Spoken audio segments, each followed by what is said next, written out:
Hi, it's Amy. Welcome to Strength Reversed. Thank you for joining me today, and a very special welcome if you are a newer subscriber. I appreciate that immensely. We're going to have some coffee talk today. I'm feeling a little foggy from the wine I had yesterday. Happy fall, y'all. I'm going to try to zhuzh for the season in my new little corner of the room. And that's what I came up with because that's what I had in my little seasonal bin in storage. I'm hoping this lighting is okay because I discovered 5 minutes before going live yesterday that I have a short in the wire of my ring light. It's one of those things where if I jiggle the wire, it will kind of pop on. So I don't do electricity like that with the wires and stuff, but I will ask Michael if he, I don't know. I would hate to have to replace my entire light for that. Anyway, today I am doing a VR to Lisa's channel, and it is her tarot frequently asked questions, the FAQ. And it's a one-stop shop of all the questions that you would want to ask someone. And I love the little self-interview thing, so I'm going to do that. In the description, though, I'm also going to put some links to other videos. I was on Jilly's channel, Little Zen Crone. I was on her channel last night, and I did her wine and tarot, and it was a great time. And so check out her website, Life Without Walls, because the discussion continued with the spread that we did last night. And also check out her Eightfold Path series on her YouTube channel. I'm really liking that series. Yeah, I'm always liking to learn something new that I can incorporate into my own practice. So here are the questions, and they're divided into 4 sections. And forgive me, I have my computer over here. And because I'm on camera, have promptly forgot how to work YouTube. Okay, the 4 categories are deck preferences, buying and backing decks, reading style, and reading for clients. So I'll start with the deck preferences. What are your... Oh, and the other things I'm going to link down below are the VR, of course, Lisa's video, Robin at Hawthorne Tarot, his was the first one that I saw, and also Lady Knight of Avalon, Maria, she went live today, and she has a good video about this too. I always like to hear other people's responses. So deck preferences. What are your thoughts on illustrated minors versus pips? I like an illustrated minor. A pippy deck, I'm not so fond of. It just doesn't get the juices flowing. The exception to that is, of course, the Titanic Tarot. Now that has more than a pip in it. But, for example, a lot of the coin cards are very similar. Oops, it's upside down. Are very similar, but pippy. But I think in this deck, I could make an exception. They do have more than just the suit icons in each card, but nothing that screams like 4 of Pentacles or anything like that. So I am slowly working with this deck, and yeah, anyway, that's one deck that I would make an exception for, definitely. How do you feel about keywords on decks? I freaking hate them. Next question. How do you feel about borders? I'm more forgiving about borders, especially if I don't really notice the border unless it's in your face. Now, if it takes over the card or it makes the picture, the images too squishy, then I don't like borders. Would I cut them off my card? Also no. That's a mixture of fear and laziness. What makes you decide to modify a deck? You know, I have a deck or two where I would love to chop off the keyword, but I have never modified a deck, and I think if I didn't like the deck enough to use it as it was, I would probably not purchase it, because I can say all day long I'm going to modify it and make it something that I would use, but let's face it, it's just not going to happen. Now, I do like edging on a deck sometimes because I've seen people's decks that they have edged, and I think it really makes it look polished and finished. And sometimes it just adds this certain little zing to the deck. I mean, the Titanic, you can't see this hologram black, but it is so pretty, and it just makes it look glamorous, or that's not luxurious, I guess. Now, I have my Robin Wood, and it's so old. This was my first deck. It's the deck I learned with. It's the deck that is the gold standard for me, and it's kind of getting like it's seen better days along the sides. It's sort of yellowing, and I'm sure some of it's dirt. I don't like to believe that, but it's not, you know, clean white anymore. And so I've thought, should I edge it in this Kelly green? It's getting to the point where the edges are feathery, and so I'm really afraid it would bleed, and I don't want to mess it up. So I'm afraid to. I feel like maybe I should leave well enough alone. What kind of cardstock is your favorite? I don't really care. I don't like anything too thin.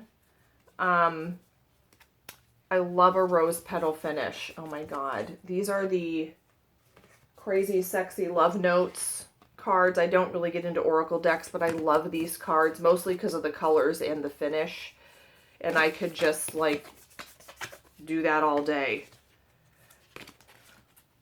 This is the card I picked today. Share your gifts. Aye, aye. Buying and backing decks. Where do you go to look for new decks you may want to buy? I don't do that because, you know, I don't collect, and so I don't even want to entice myself to covet decks that maybe I don't need. I wait for decks to find me, really. What has been your best and worst Kickstarter crowdfunding experience? You know, I had never gone on to Kickstarter for the reason I just mentioned until the beginning of this year when I did the 31 Days of Tarot, and one of the prompts was upcoming decks that you're excited about. And that is where I saw Titanic Tarot, and I immediately, my son's really into Titanic. I have always been fascinated, and so I immediately saw this deck and said, I'm getting that. However, I did not back it on Kickstarter. I bought it after it already came out. So I don't have good or bad Kickstarting or crowdfunding experiences. How do you decide what decks you want to buy or back? Like I said, they have to find me, and it has to stick in my head for quite a while, like maybe a year. It has to keep coming up for me, and I have to, it has to be something that's going to be used. How much is too much to spend on a deck? Well, you know, maybe $50 is, you know, minus the shipping and all that. But sometimes if they're way more than that, I think, come on, who do you think you are here?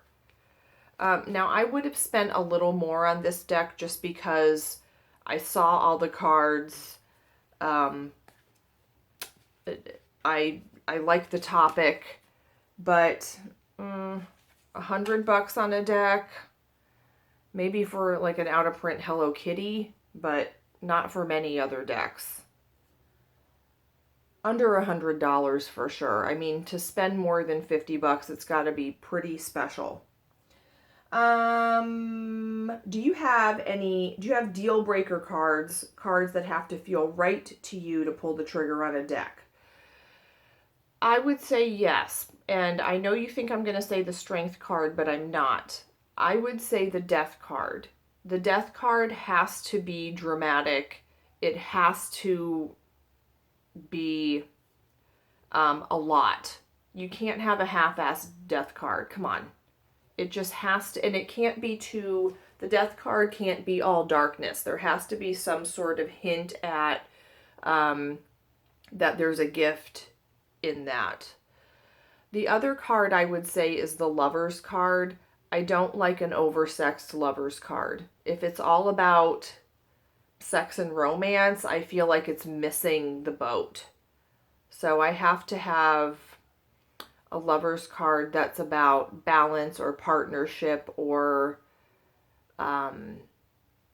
union of opposites, and not just two people hanging on each other. Although that is fun. My reading style. Do you have a daily tarot practice? Yes, I do pull a card every day, and I will link I just started doing a weekly spread, which I need to do today, to pull my week's cards together because they were starting to feel a little bit disconnected, and I wanted to tie my weekly cards together. So I do usually pull a card in the morning and then write my reflection at night. What has been your best, oh wait, that's the wrong one. What's your go-to shuffle style? Totally overhand. Riffle shuffling can make me cringe a little bit. You know, especially if it's a special deck or... I just feel like it's too noisy. You know, when after I read for someone else, or finish a reading, I usually hit the cards on the table 3 times, and I feel like all that noise scatters the energy almost. How do you choose which deck you're going to work with? I usually have one that's calling to me lately, and I don't really pull this one for love questions and this one for money questions. I pull based on my mood mostly, which one is calling me. And if I have one for a specific occasion, it's usually for myself. Like I have a deck that really lends itself to past life for me. I have a deck that lends itself to more personal questions. I have a deck that I only use for myself and I don't use it for other people anymore. So mostly it's just whichever one pops into my head. There'll be this nagging thought like, what about that deck? And so I know I use that deck. Do you purchase professional readings for yourself? Yes, I do. Absolutely. And I like to try new readers because that's how you know, there's even besides the reading, the content of the reading, I always get some kind of nugget of information about how to read tarot cards when I get a reading from another reader. I don't do that too often, but I've never had a reading from a professional reader that I thought was way off. They've always been helpful. So yes, I do. I like getting readings. Do you use tarot for anything other than divination? Well, I mostly use tarot for self-help and self-exploration, and I'm not really called to use tarot for trying to predict the future. I don't like to really read for people who are asking me questions like that. I like to use it as a way to go deeper and maybe help me steer the boat, you know, help me make better choices or help me reflect on something or help to clarify something. I use it mostly for introspection, and if I read for other people, I like their questions to be mostly about introspection also. Reading for clients. How did you know you were ready to read for clients? Mostly because they started asking me. I was told by my first tarot teacher that you should do 100 readings for free and then you should start charging. And I kind of did that. But people really have to come to me. I don't have a tarot business, and so I don't read for clients very often. It's very sporadic, and as someone asks for it, really, which is not a lot because I'm not out there advertising. And I have thought maybe I want to read for other people more often. I don't know. What do you think? I thought of maybe doing something on Instagram just to scare myself and put myself out there. Do you do anything special to set up for a client reading or for yourself? For myself, I tend not to do anything special except for, clear the area and kind of take some deep breaths and try to get, usually light a candle. For clients, I really try to think about all of the senses. I always light a candle, even if it has to be a fake candle, even if it's a battery operated candle. I try to clear the space with either sage spray or incense.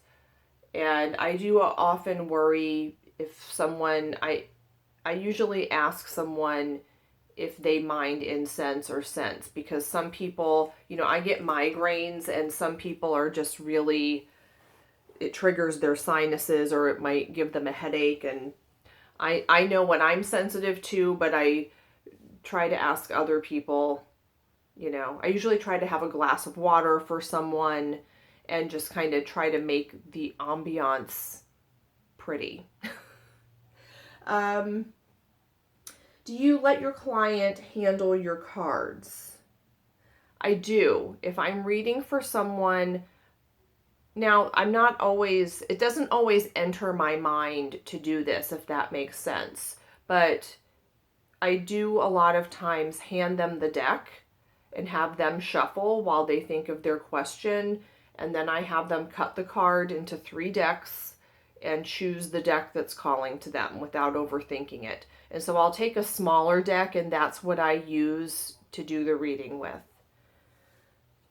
Are there any questions you would refuse to answer for a client? Absolutely. Of course, I'm not going to do health, money, or legal questions. Now, I will do health stuff if they are under the care of a doctor and they want to look at, how can I take care of myself through this process, or maybe some spiritual or emotional connections that they could look at. But I'm not going to, of course, diagnose anything. I'm not going to tell them whether or not they should do this or that financially or legally. But I can help them explore feelings around that. I also will not answer any questions about pregnancy. Nope.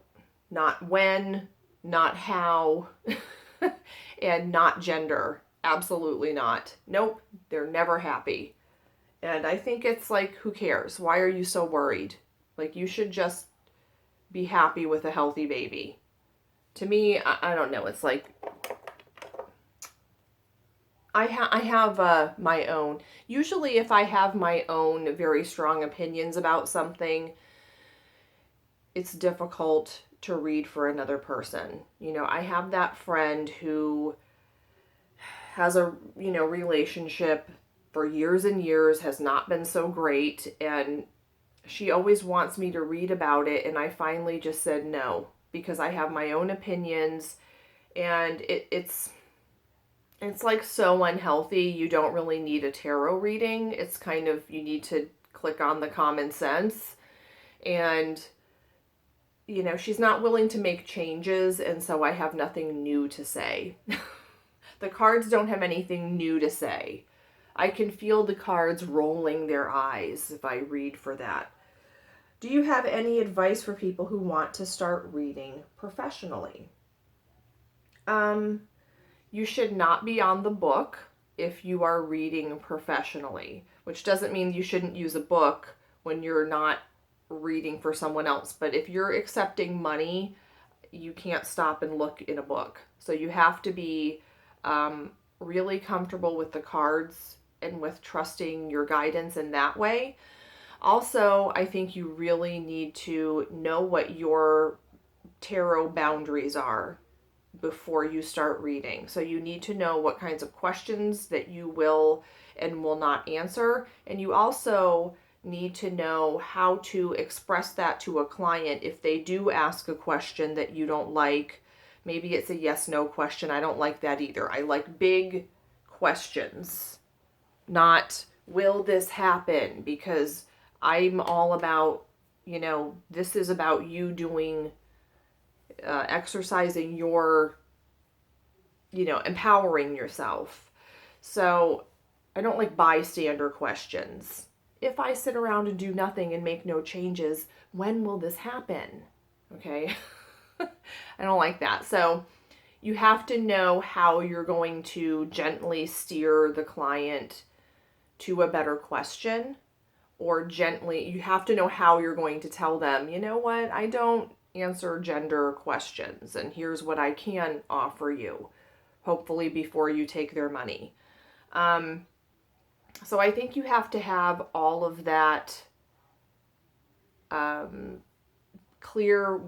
to be clear with yourself, what your intentions are, what your limits are, where your outer edges are, and how you would handle it if someone is crossing those boundaries. So, yeah, I'm feeling a little bit called to doing more reading for others. And I can tell maybe that's the right thing because it sort of scares me as I say that. So we'll see how that goes.